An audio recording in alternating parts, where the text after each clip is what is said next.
This year's first Nintendo Direct announced that Game Boy and Game Boy Advance games will come to the Switch. So I thought it was a good idea to talk about the Game Boy Advance this month. I'm saying that because I didn't play much of the original Game Boy. The only two games I've played before were Super Mario Land and Donkey Kong 94.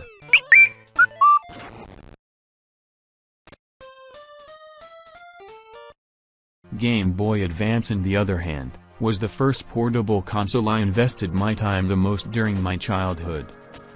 Playing Pokémon during a boring family meeting, playing Mario Kart in the car and getting nauseous, Game Boy Advance was the first thing to give me those unique experiences. I'm the big bro. And these are my top 5 favorite games from the Game Boy Advance.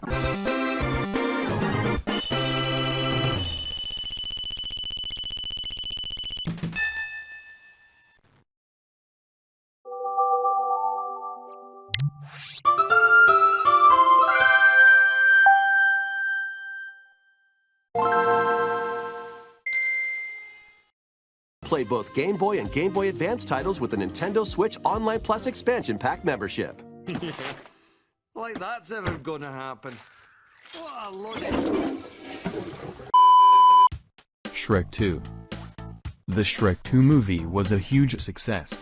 So obviously DreamWorks redistributed it into video games and various platforms, including the Game Boy Advance. Here is a 2D platformer with puzzle-solving mechanic and maze-like stages, for the most part. As you make progression, you can control up to 3 characters on certain stages, each one with unique abilities to solve the traps of the stage. Kinda like the other game with the same name, which I mentioned before in another video. There are no checkpoints though. If one character dies, or falls on water or bottomless pits, you start over from the beginning.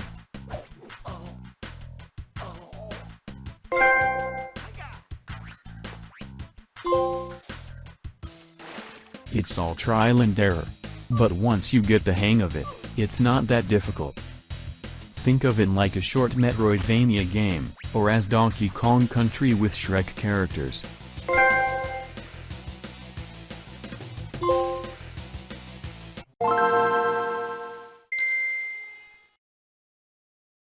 DK, King of Swing. Despite not being around anymore, you can still see a bit of Rareware's influence on this game.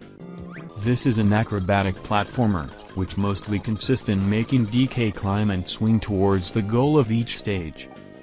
You're gonna be pressing L and R to climb the entire game.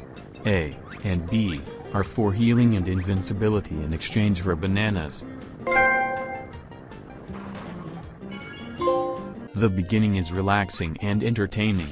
But later on it gets very challenging and sometimes frustrating. But if you're one of those players who like climbing their way up to victory, then you should have no problem beating this game.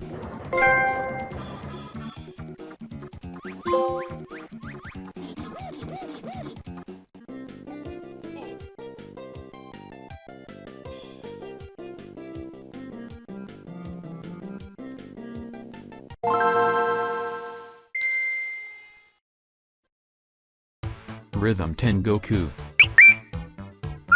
The very first game in the series, which would later be known in the world as Rhythm Heaven. It's a very colorful rhythm game where all you have to do is press the button at the right time. You select a stage, follow the instructions, then follow the rhythm until you get a sufficient score.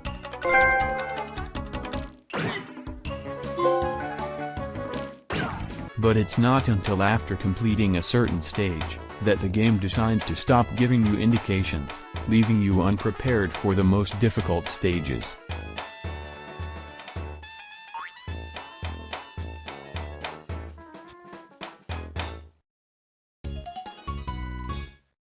Still, the whole point is to have fun. You don't have to be perfect at every stage. Unless the game tells you to do so.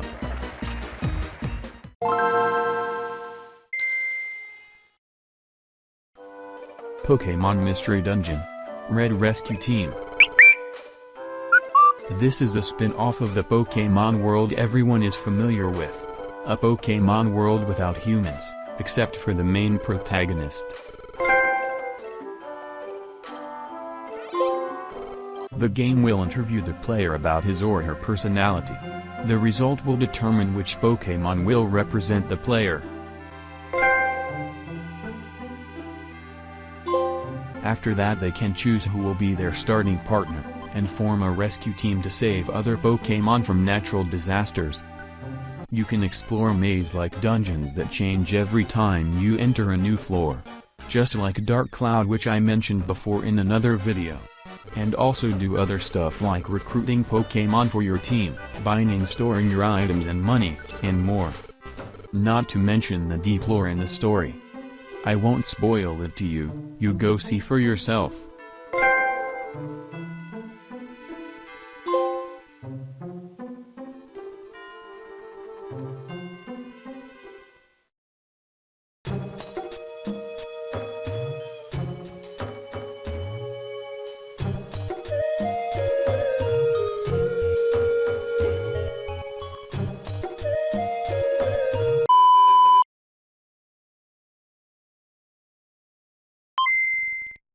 Altered Beast, Guardian of the Realms.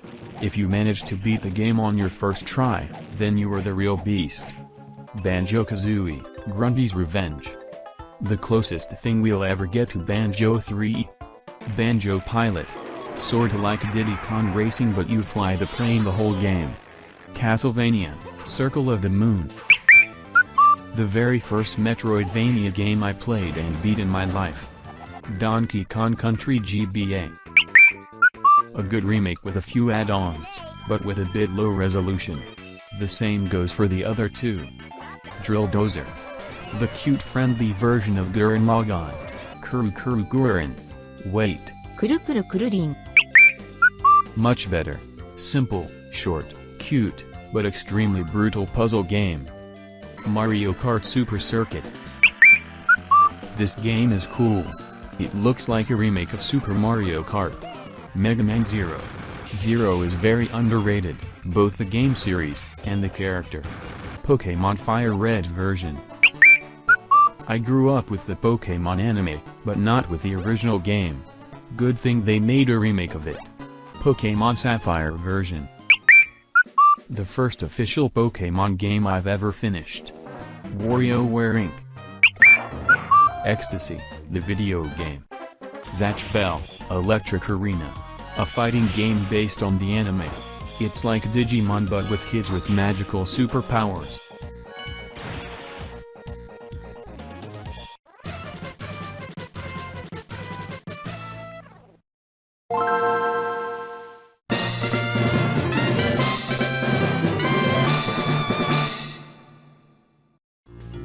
Mario and Luigi.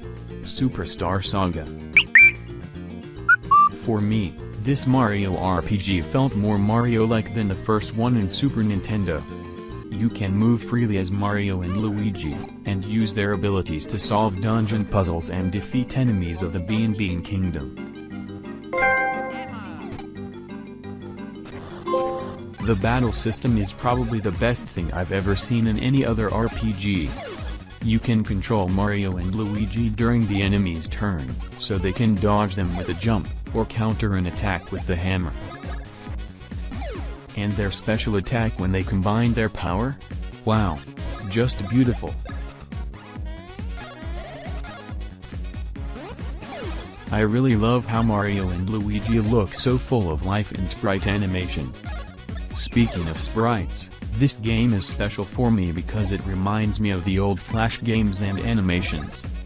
Like Super Mario 63, and Super Mario Bros. Z. But that will be a topic for another video. And this is why Mario and Luigi Superstar Saga is my #1 favorite Game Boy Advance game of all time.